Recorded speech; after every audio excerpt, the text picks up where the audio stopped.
here, but I have so much to cover, I'm going to kind of engage with you, but here, in order that I can kind of accomplish everything I've been asked to do. So thank you for inviting me to share my knowledge of modern slavery and to help you understand the way in which modern slavery is a global phenomenon that affects all of us. It is a key social injustice in our time that needs to be tackled, and you are some of the people that will help in that. What I want to do today is to look at modern slavery globally and tell you about what modern slavery means, where it takes place, and its scale. I also want to tell you about some of the causes of modern slavery and what is happening to tackle it. When people hear the term slavery, they often think of chattel slavery, which is linked to the transatlantic slave trade, where Britain, amongst others, were involved in enslaving Africans and taking them to the Americas to work on plantations, as Professor Donahue taught. Slaves were visibly chained. However, modern slavery generally entails what we call invisible handcuffs. Other methods are used to enslave people, including violence or threats of violence, psychological abuse, threats to families, and then bondage. The Annie in the photo here was comfortably a situation of domestic servitude in London last year. You cannot see her invisible handcuffs. These photos illustrate the many sectors where modern slavery exists in the UK and other countries. In construction work, cannabis cultivation in the UK, maritime fishing, food processing, child trafficking in agriculture, and sexual exploitation. That gives you some ideas. I only selected some of the photos that are available, but you can see the many different kind of sectors. So, it happens here in Italy. So this headline and story was published in the Guardian newspaper in June 2019 and describes modern slavery in the agricultural sector in Italy, particularly involving people picking tomatoes. Migrants seeking opportunities in Italy end up exploited, in this case, by the Italian mafia. There could be other organized crime groups, or it could actually be employers on its own. But there is, within the agricultural sector, particularly in Sicily, a kind of a big issue. I have referred to modern slavery, but what do we mean by this term? So I'm going to draw on UK legislation, as it's the first country to incorporate this term in law. The Modern Slavery Act of 2015 made 4 behaviors a criminal offense. These offenses are slavery, servitude, forced labor, and human trafficking. The UK decided that all 4 were similar in terms of their exploitation of people and human rights abuses, and thus decided to tackle all of them as modern slavery. You are probably most familiar with the first and final terms. Slavery, as Professor Donahue talked about, refers to the ownership of someone. They exist as your property. And the ability to own someone has often been enshrined in law. Servitude is defined as providing services due to coercion. The International Labor Organization identified forced labor and drafted a convention to tackle it in 1930. It is defined as all work or service which is exacted from any person under the menace of any penalty, and for which a person has not offered to work voluntarily. Human trafficking is probably the phenomena you have heard about, as it's featured in films, it's been on TV programs, and in the media. But what is human trafficking? to prevent, suppress, and punish trafficking in persons, especially women and children, known as the Palermo Protocol, an Italian connection there, provided the first legal definition of trafficking in 2000. So there are three elements to human trafficking. What you can see is the action, what is done, the means, how it's done, and the purpose, why it's done, forms of exploitation.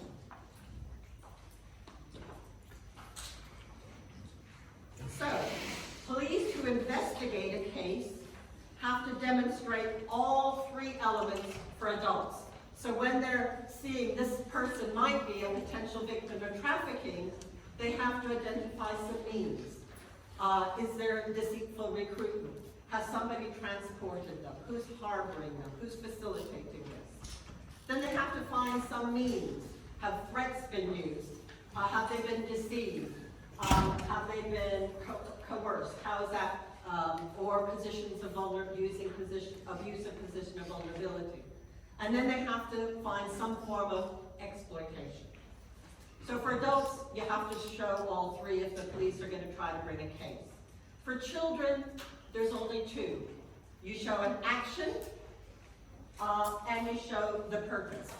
Because for children, you do not have to show means. You do not have to show that there was a lack of consent, because on the basis that children cannot consent. So again, when police are looking at minors, at children, they only have to identify the two elements. So, as I sort of say, police may seek to identify, in building a case, all the different players or facilitators, from those who recruit, who often, it could be online or in person, promise people a great job in another country, to taxi drivers, to those who provide accommodation, as well as to those who exploit them. So this is one of the things that we're moving from just the final people to look at all the people along the route who are facilitating. Because recruiters may stay in the country of origin and not be in the country of destination where they're exploited. But they're all part of this link. It is now common for traffickers to abuse the position of vulnerability or power, and they may be less likely to use violence. And I'm going to come back to that in a bit. And forms of exploitation. In the Palermo Protocol, they specifically mention certain forms of exploitation: sex, forced labor, organ trafficking, but it was also very open-ended. So our understanding of human trafficking has developed over the last 20 years as we recognize a wider range of forms of exploitation, and because organized criminal networks have been adaptive and taken advantage of places where they make a profit. So this is important. You make a profit from this. So if people move in and make a higher risk in a particular area, they'll go, okay, well, we'll leave that. We'll find another place where we can make money. So we have to see that people are adaptive, because, as Professor Donahue talked about, this is connected to greed. It's connected to making money. In the UK, police have increasingly been identifying victims of labor exploitation in car washes and nail bars, and both foreign and British nationals as victims of criminal exploitation. This is Vietnamese, particularly Vietnamese minors, who are brought over to Britain and put into houses where they have to cultivate cannabis, and British young people who are victims of what's called county lines. This is the hot topic in Britain at the moment, where criminal gangs in cities, particularly London, but Birmingham and Manchester, send young people out to county towns and rural areas to sell drugs. And what people have begun to see is these aren't just young people that should be picked up and criminalized for possession with intent to supply. These are young people who are being exploited, taken out and coerced into this situation. So this is the big issue that Britain is facing now, because there's 2,000 of these gangs that send young people out from as young as 11 on upward. So this is where we have to see that forms of exploitation continue to evolve and will vary by countries. So again, you could look at, well, what are the issues in Italy as opposed to some other countries? So each country has to ask itself and look. One of the things that makes forced labor or trafficking for labor exploitation difficult to identify is that there is a continuum of labor exploitation and abuse, as you can see in this diagram.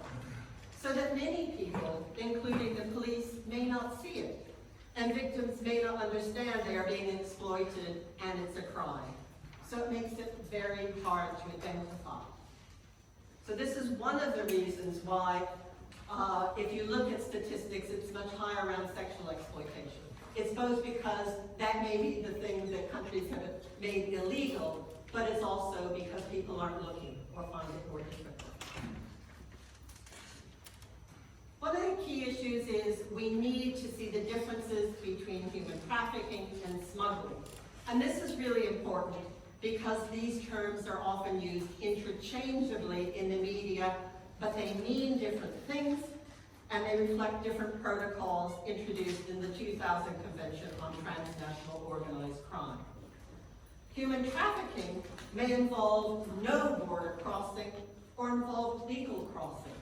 So, for example, Polish and Romanian victims of trafficking in the UK or in Italy have crossed borders legally, whereas human smuggling, by its nature, reflects illegal border crossing.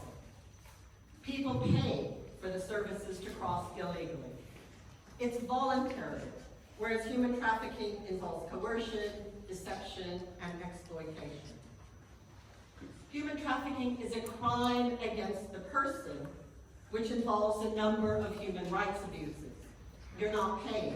You lack the freedom to leave a job. There's violence. There's lack of freedom of movement. And there's lack of often access to medical care. Human trafficking is about commodifying a person. And this again reflects back to what Professor Donahue was saying, is that this idea of people can be commodified, that you exploit a person, is fundamental to our understanding of, in a sense, modern slavery, but it's links slavery in the past. In the case of human smuggling, the commodity is a service. You're buying a service. You're buying somebody to help you get you across a border illegally, and then that's the end of it. So it's a crime against an individual versus a crime against the state. Now, I've made a distinction between these two, but actually it's not so black and white. That there are many people who might seek to get across the border in search of opportunities or flee persecution, and they're paying a smuggler. But that turns from being a smuggler to you end up being exploited and a victim of trafficking. So the two can be linked. Now, transnational movement is not required to become a victim of modern slavery, but this diagram shows you the very long distances that some people can travel. So this map illustrates how 3 of the largest groups of trafficked persons get to the UK. So you can see Nigerians coming up through Africa now, Vietnamese traveling across so many countries in Asia and then Eastern Europe, and Albanians within Europe. I put Eritreans in there because, again, they're a group that comes through Africa and they're fleeing forced conscription in Eritrea. Vietnamese, Nigerians, and Eritreans are all likely to they start their journey in terms of being smuggled or moved and become victims of trafficking along the way. They're subject to forced labor and often sexual exploitation. Albanians, on the other hand, are able to travel in the Schengen area for 3 months, and then they pay to be smuggled in through lorries, or the term in the Netherlands, where they're not necessarily paying, is incliners. They know that there's lorries going to the UK, and they try to get into them at ports, and so they don't necessarily pay smugglers. but this is how they tried to access the UK illegally. The global phenomena of trafficking is also illustrated in this map, which shows that people across the world end up in Western and Southern Europe as victims of human trafficking. And so when I first started this work and was looking at this, in Western Europe, where UK and Italy are, has victims from more countries than any other place. So look at the scale of where people come from. So we are talking about this global phenomenon.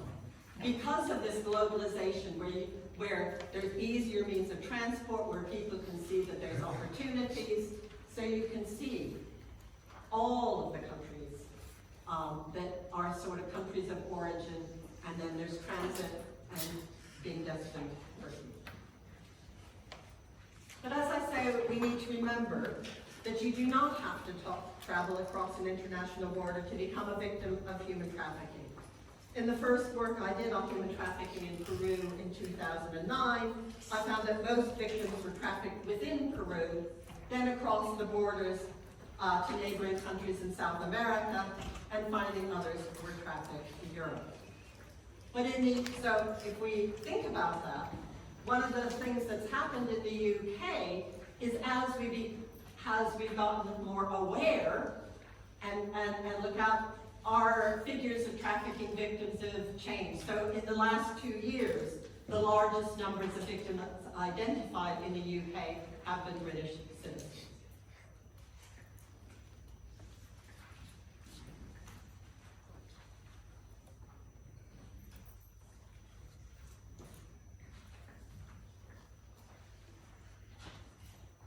So, what's the evidence on the scale and types of modern slavery? There is considerable criticism and skepticism about data on human trafficking and modern slavery. And yet, I'm going to use it because it helps us understand what the problem looks like. But remember, these are estimates. So please don't ever say, this proves things, because again, these are estimates.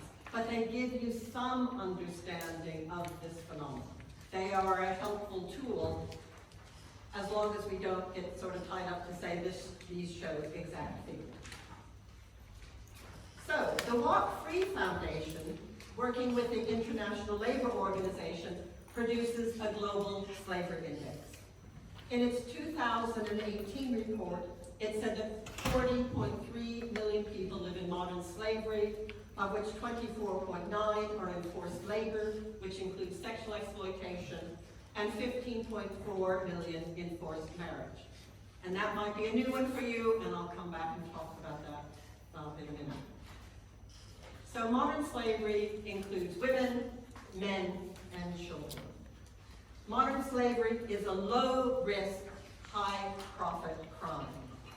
And we can see this from estimates of profits made from modern slavery. So if you look at this data, you can see estimates for different parts of the world. Highest in the Asia-Pacific area, India, Vietnam, that area, then developed economies like the United States and Europe, and again, money's made elsewhere. So when they put all those figures together, they're saying modern slavery profits people, organized crime groups, employers, etc., to the tune of 150 billion pounds a year. So again, that's from forced labor, which is a kind of a subset. But what you can see is it's a very profitable business.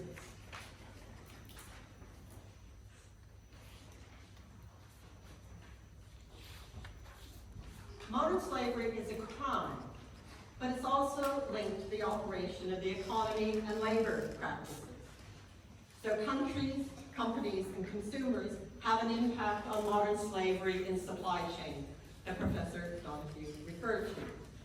The Walk Free Foundation has provided data on how countries may be contributing to modern slavery through their consumption patterns.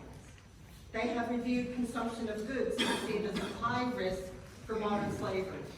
Laptops, your mobile phones, garments, fish, cocoa, all the things that we buy, and perhaps like chocolate and other things we like to eat. So if we look at the scale, the U.S. is the leader in terms of how much companies' consumption leads to modern slavery or profit from it. But here is the UK, and down here is Italy. So they're some of the top countries, an issue for all of us. So this is where, I put this in here because we have to also see it is tied to how businesses operate. It's not just these evil, bad people. It's not just organized crime groups. It's also, as Professor Donahue, it is linked to how our economy works. Now, if you look at these figures on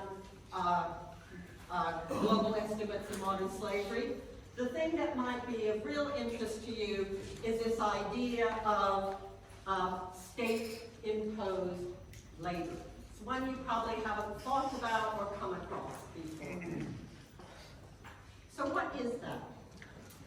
How do states force its citizens to labor? And actually, Professor Donahue, and a wonderful question over here about mass incarceration. The thing that always strikes me is when I see convicts in prisons in the South who are working in fields chained with guards there. I think this could be a case of the plantation South, and it's 150 years later. So, prison labor.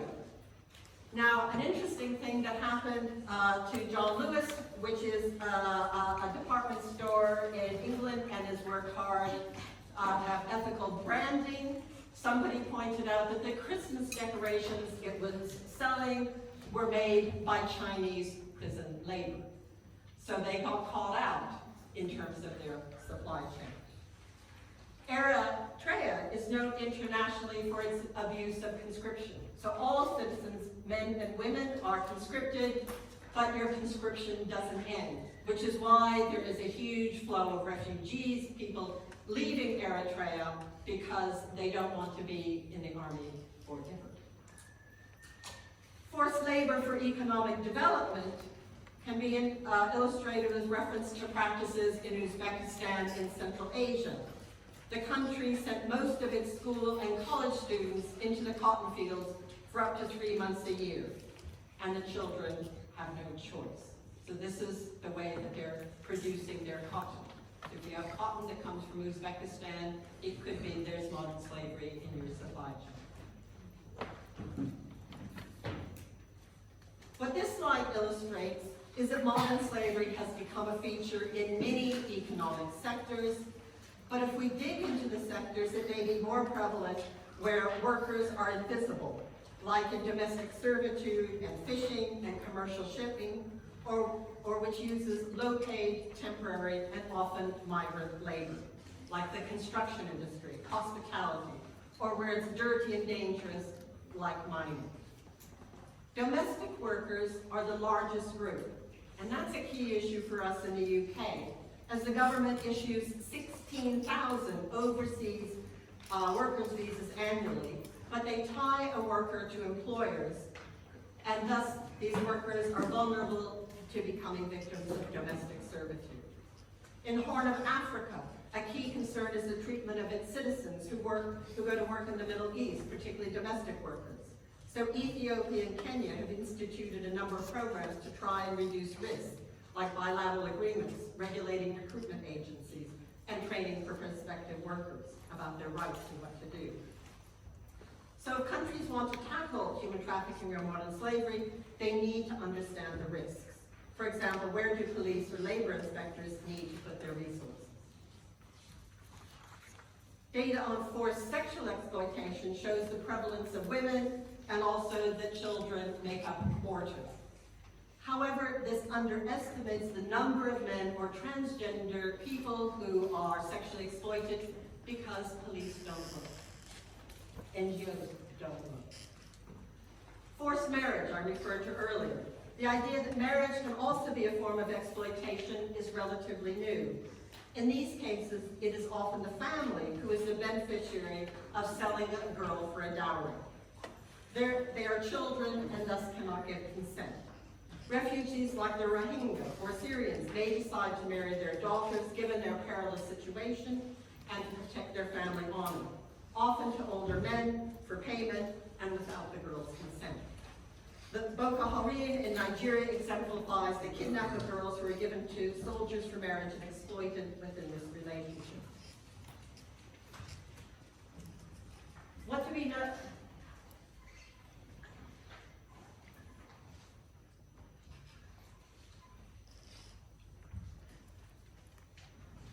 What do we know about trafficking? What do we know about trafficking for organ removal? Well, there's limited knowledge of the extent at the present, but there is huge pressure for it because the demand for organs outstrips supply. It's very profitable, but it's very small in comparison to other forms at the moment. On this slide, the bottom is a reference to African migrants seeking to reach Europe, becoming victims of trafficking for organ removal in Egypt, if you want to get a kind of a story. But what are the drivers for this? Well, one of the key drivers is global migration.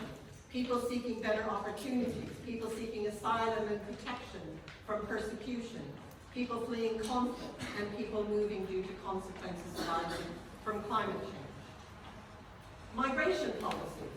We've made it harder and harder for people to migrate safely.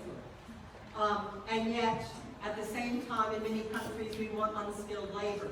But there's no safe and secure means for people to come, which fosters then, opens up opportunities for human smuggling and trafficking. There's a demand for cheap labor and for cheap goods and services. There's people who will abuse vulnerability of others. They go, oh, here's homeless people, people with mental issues, people with learning difficulties, girls and women in search of love, and they use that and exploit them. As I mentioned, business practices now enable and encourage human trafficking and the modern slavery. The globalization of supply chains, use of migrant labor, seasonal work, all are parts of our economic practices now, and they also enable kind of modern slavery to occur. It's not just organized crime groups. We have individuals and families, members who exploit family members or members of their community. And then we have organized crime groups that recognize the profit that can be made from treating people as a commodity. So drug trafficking is the most profitable, but human trafficking is now the second most profitable organized crime group. And again, if you think about that, if you cross a border carrying a kilo of cocaine or whatever, and they find it on you, they've got the evidence to prosecute. If you bring a person across the border, they don't know that you are engaging in a crime. Much more invisible. So I talked about positions of vulnerability. What we have here is some quotes from officers that refer to that. You look at these people who are sold a bill of goods, they play on their vulnerabilities, their lack of world experience, and their poverty. And they promise them something like you can come here and become a secretary or whatever, but then they come here and they're forced into prostitution and all of these horrible circumstances, and you just think, this is modern-day slavery, and it doesn't get much worse. Another one said, I feel the victim profile is very much playing on their vulnerability, as they are poorly educated with a very low sense of self-worth. They're brought over here and promised one set of circumstances and when they arrive, it's different. It's demolition work, but they're told they will be able to stay in a hotel and they're required to stay on site. They're told they will be paid X and they are either not paid or paid much less. Their movement is restricted. Their access to medication and doctors is restricted. They're required to work in particularly dangerous conditions for excessive hours and that sort of thing. And so when you speak to some of these people as victims, it's interesting because you have got the initial complainant who sees it for what it is, and there's other people who they and the embassy have spoken to, and you get, oh no, I'm not a victim of this, I got some money for it. But you then ask for their accountant, and actually they give the same account. I was promised this, and I only received that.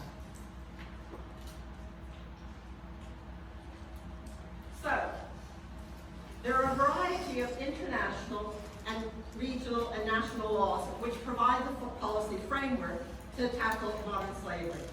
I've highlighted key international policies on this slide, which you can look at in more depth later, but what they tell you is there are different international approaches being used to tackle modern slavery.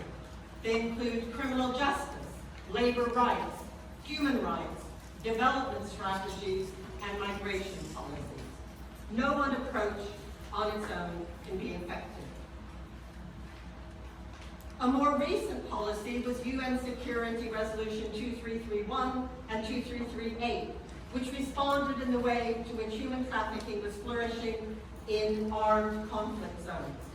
Nadia Murad brought this to the attention of the UN Security Council when she described her experience of being captured by ISIS in Iraq and sold into sexual slavery.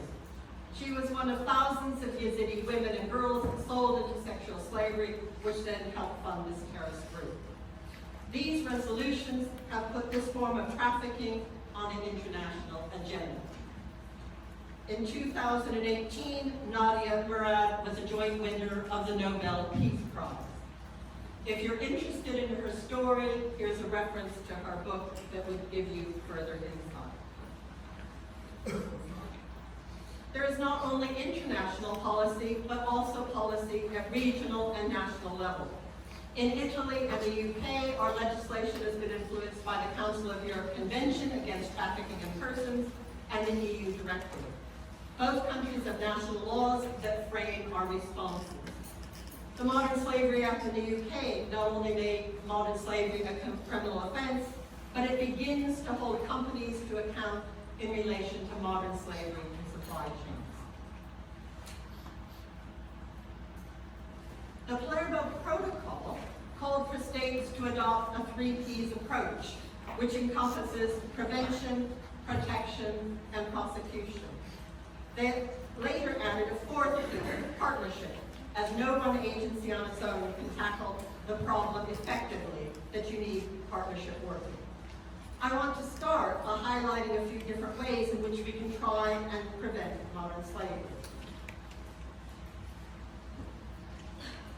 One means of prevention is helping children understand what modern slavery is and to try and make them resilient, but also to change their future behaviors.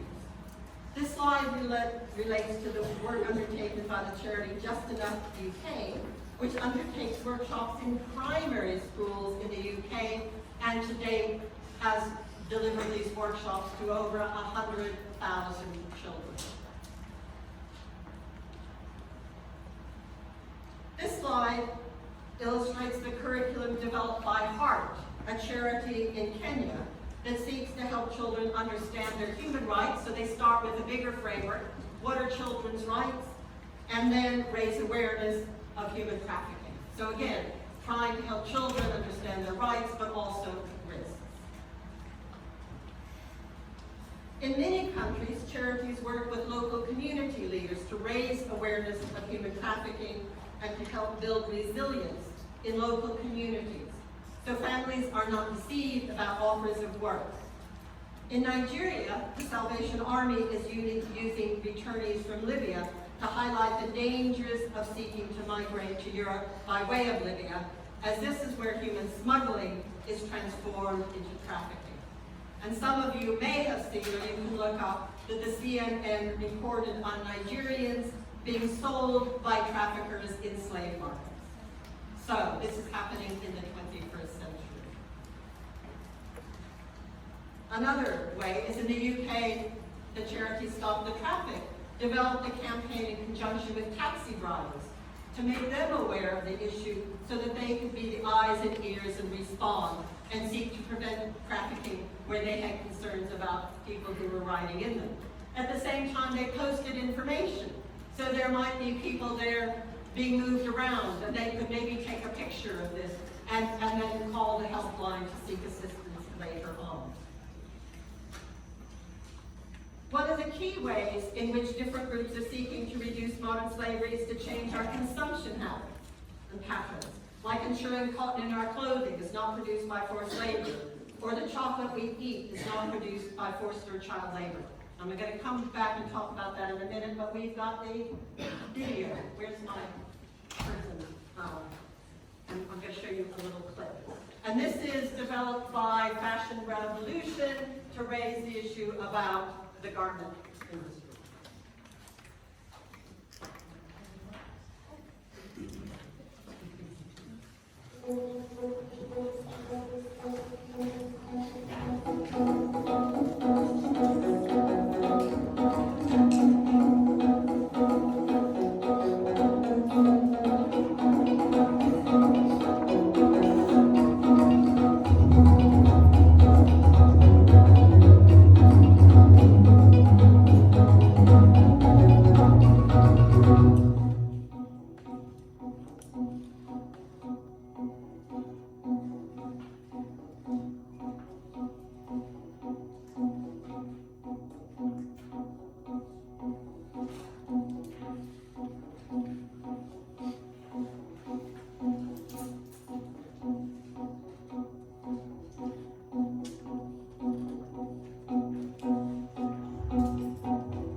It was a group in Germany, and that was just put in a square, and you can look it up, and the majority of people did donate, because when they found what's behind this cheap clothing, the kind of fast fashion, this whole kind of consumerism, then people think again. So, yep.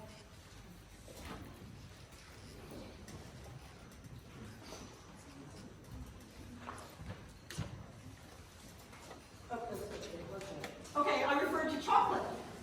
So Tony's Chocolonely is a Dutch firm, and they decided they wanted to produce quality chocolate that was free of slavery. And so what they did is they went back to all aspects of the kind of supply chain and said, we need to have traceable beans, we need to work with our farmers, we need to help them develop, we need to do a whole series of things. And so this comes from their website. I can attest to it's very good chocolate. But this is their sort of aim. And so if you want to learn more about them and more, if you go to Tony's Chocolonely, you can see what they have done and the work that they're doing to try to ensure that that whole supply chain is slavery-free. So that we can buy and enjoy chocolate, but feel okay about it. Okay, so where people are victims of modern slavery, we need to identify them and support them to recover and reintegrate. In other words, we need to protect them. And this is necessary because of the human rights they have suffered. So these are some examples. They might be forced to watch people being killed or injured. Think about what that does to you. They're tortured. And by that, it can be things like food and sleep deprivation. Being subject to sudden physical violence, sexual violence, and psychological abuse. We talked about the dehumanization, so how people are talked to and referred to. So domestic workers in England have talked about the way people, their employers refer to them in the most demeaning way. Lack of freedom of movement, denied access to health care, For those who are working in sexual exploitation, they may be forced to have an abortion, or their children are taken away and used as the leverage. So all of this leads to health issues and trauma. So what I've done here is show you the results of some research, a very robust discussion, pieces of research on what were sort of the health conditions from going on. I just asked him to tell me. Problems due to long hours worked in dangerous conditions with hazardous materials from threats. So for example, if you work long hours and lifting heavy weights, you can have musculoskeletal. If you're always fearful, you can have the stomach problems or the anxiety. If you're faced with occupational hazards, you can have rashes and other things. So we need to see that many victims of modern slavery have a variety of physical health problems. You know, if you're working in sexual exploitation, you might end up with sexually transmitted diseases or HIV. But also what's really high is psychological. And so what you can see from this side is the high rate of people who have experienced depression, anxiety, or PTSD, post-traumatic stress disorder. Or they might end up drinking too much or having drugs. Sometimes they're given those while they're victims to keep them under control, but other times people at the end, how do you deal with all of this trauma? You try to make it go away. And so people need medical health care, and they need mental health care. And the UK and Italy have policies to support that. So under Article 12 of the Council of Europe Convention, which is in terms of then related to our laws, there are requirements for a whole lot of support for victims, of which some is the medical and healthcare support. So this lists all the things that countries who signed up to the convention should do, and Italy and others do that. Because when people get out of that, they need this kind of assistance. Straight away, they're going to need health care, and they might need mental health services. Now, what kind of assistance is given to people?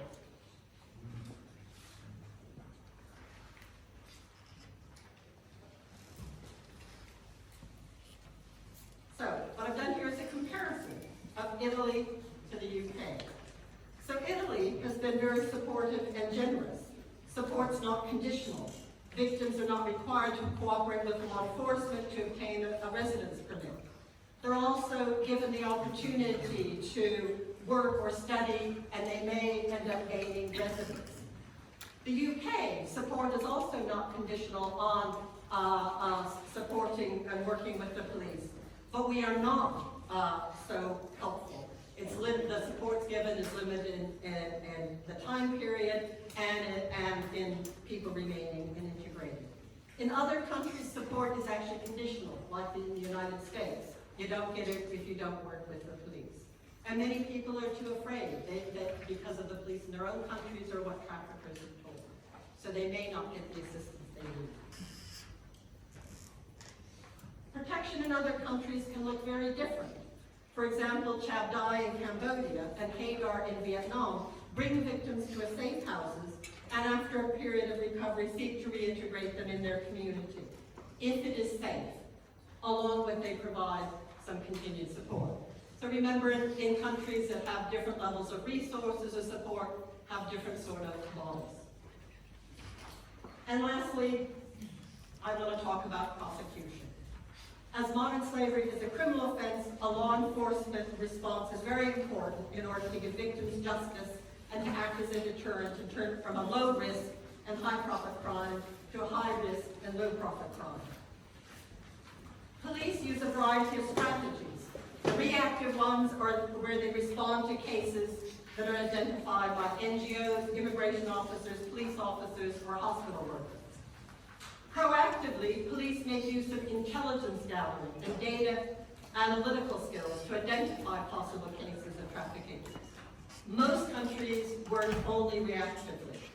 What's happening in the UK, where there's enough resources, is to do proactive investigations which involve this intelligence gathering. This might include surveillance, financial investigations to follow the money, which is a real way that you can get evidence, investigation of tickets for flights or other modes of transport, and lifestyle information.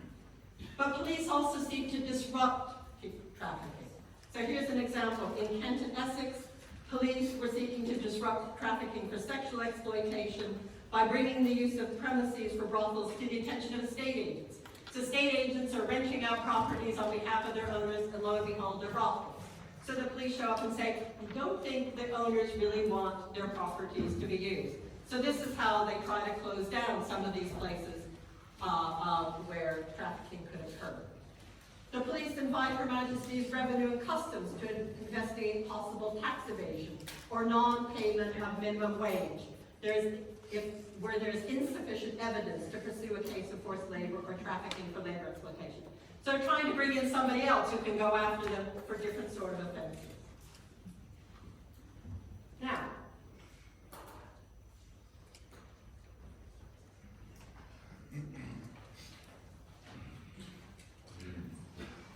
Now I refer to surveillance, and it's one of the tools used to capture evidence for a criminal investigation. This picture was taken near Oxford Street in London, where a young woman was being sold by one gang to another for the purposes of sexual exploitation. And this photo was used in a court case that was found. And finally, lastly, I wanted to draw your attention to banks. Banks can be a valuable partner because they can look for suspicious money activity, which they then convey to authorities under kind of money laundering requirements, and it can be used in proactive policing, or with a warrant they can provide data as part of a financial investigation, following the money. Again, I've referred to a YouTube video, and this is a really interesting one, and I encourage you to watch it. It follows how a former victim of trafficking sought the help of Canadian bankers when she realized financial transactions would provide a very good evidence to build a case.